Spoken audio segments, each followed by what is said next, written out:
In this video, ituturo namin dito yung 4 step para makreate ka ng sarili mong Shopee Pay wallet. Ang daming paraan para magbayad kay Shopee. Ano nga ba yung babayaran sa Shopee? Like yung mga products na bilhin natin, item, jacket, mga kailangan sa bahay, mga kaldero at iba pa. So, kailangan natin magbayad. Pero minsan, ang binabayad natin ay cash on delivery. Pero meron pang mas mabilis at hindi siya hassle. Ano nga ba yun? Yun yung ituturo namin ngayon, yung Shopee Pay wallet. Pero madami pang pwedeng pagbayaran ng Shopee. Ano pa? Mga GCash, Maya, at mga bank. Ano ba yung mga bank? BPI, Union Bank, Land Bank, Metro Bank, BDO, at 7-Eleven pwede rin magbayad sa Shopee. Pero, mas maganda pa rin yung Shopee Pay. Bakit mas maganda yung Shopee Pay?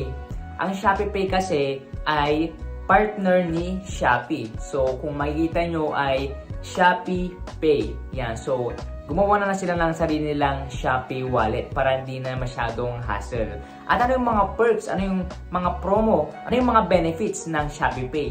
Ang benefits ng Shopee Pay ay less hassle at laging may free shipping kapag Shopee Pay yung ginamit mo. At may mga bawas pa na percent sa mga bibili natin. Yari, less 5%, less 10% kasi nga Shopee Pay yung ginagamit natin. At ang Shopee Pay ay magamit rin natin bumili ng buy load, pay bills, like kuryente, like tubig, mga insurance, at iba pa. Pwede tayo magbayad ng ating mga loan, like bank, mga pinag-loanan natin na app. Pwede ka magbayad doon gamit ang Shopee Pay. So, ganun kaganda kapag meron kang Shopee Pay wallet. Mabilis kang makapagbayad at marireceive mo to agad. Kunyari, nag-order ka sa Shopee ng jacket at ang payment mo ay Shopee Pay. So, mabilis na lang ma-approve to. Ship nila kinabukasan agad at after 3 days, marireceive mo na agad. Di kaya ng cash on delivery 4 to 5 days, 4 to 10 days mo makukuha. Yun yung benefit ng Shopee Pay. Kaya ngayon, ituturo namin yung 4 step para makakreate ka ng sarili mong Shopee Pay wallet. Kung gusto mo palang panoorin yung Shopee tutorial ko kung paano nga ba magbalik ng products or item na in-order natin sa Shopee, pwede mong panoorin ito. Yan, so lalabas. Yung link na yan, pwede mong panoorin kung paano nga ba magbalik ng item. Kunyari, mali. Kunyari, bumili tayo ng jacket. Yan, so maling kulay. So, ang gagawin natin, ibabalik natin. So, sa video na yan, ay tinuro kung paano nga ba step by step ibalik yung item. And then, kunyari, cash on delivery yung pinili natin na pangbayad. Kunyari, nagbayad ka na, nabayaran mo na yung item, binayaran mo na yung jacket. Ngayon, ibabalik mo na siya. So, paano yung bayad na binayad mo dun sa seller? So, ang gagamitin mo ay Shopee Pay. After mo kasi ibalik yung products na binili mo na mali yung kulay, ay yung pinangbayad mo na cash ay ibabalik nila dun sa Shopee Pay wallet mo. So, connected siya dito sa tutorial natin. Magagamit mo itong video na rin ito. Kapag nag-refund ka ng item na in-order mo sa Shopee, ay magagamit mo itong Shopee Pay wallet para doon nila i-withdraw or doon nila ilalagay yung pinangbayad mo doon sa jacket. Pero bagong panoorin yun, tapusin mo muna itong video na to para malaman mo kung paano ba mag-create ng Shopee Pay wallet. Bago tayo pumunta sa susunod na step, please pakilike naman tong video na to and then don't forget to subscribe. At kung bago ka lang, mag-subscribe ka na and then click the notification bell para updated ka sa mga bago naming Shopee YouTube tutorial. Alright, so una natin gagawin ay punta tayo dun sa Shopee app natin. Alright, so nakapunta tayo dito sa ating Shopee app natin. Nabuksan na natin. Keep only while using. Alright, so ngayon pupunta tayo dito sa ating Me. Yan, sa baba. So Shopee Pay, Live, Notifications, and then Me. Click natin itong Me. Yan, so as you can see, makita nyo dito guys yung Shopee Pay. Yan, Shopee Pay and then katabi ng may Shopee Coins and may vouchers. Yan. So ang first step na gagawin natin ay pindutin ang Shopee Pay wallet sa homepage. So ito siya. Zero balance yung Shopee Pay ko. Alright, so ngayon, i-click na natin.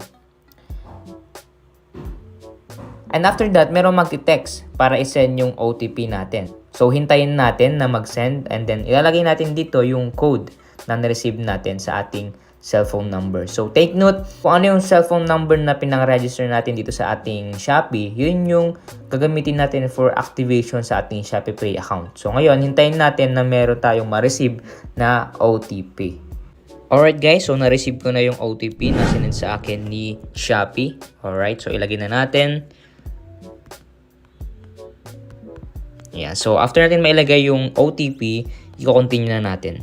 Yeah, so nag-expired na siya. So magre-reset ulit tayo kapag nag-expired na yung code na sinend sa atin ni Shopee. Send lang natin kung expired na yung sinend nila. Alright guys, so dumating na ulit yung OTP na pangalawang ni-request natin. So ilagay na natin 005750. Alright, so continue natin. As you can see, okay na siya, na-approve na siya dahil okay na yung OTP na pangalawang OTP na sinend sa atin. So ngayon, ilalagay natin yung first name natin. So ilalagay natin dito ay ang first name ng aking kaibigan. Kasi nga, meron akong Shopee ngayon. Ang ginagawa natin ay ang Shopee Pay account ng aking kaibigan. Yan. So, ang last name niya is Milian. Alright. And then, middle name. Velarde.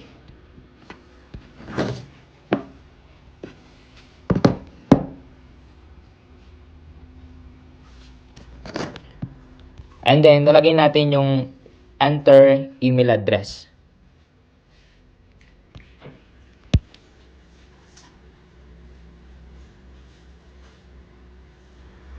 Alright, so sundin nyo lang guys itong ginawa ko. First name, last name, middle name, and then yung email address. So, optional lang naman kung wala kang email address. So, take note lang guys, yung ilalagay nyong name dito ay dapat ito yung totoo nyong pangalan.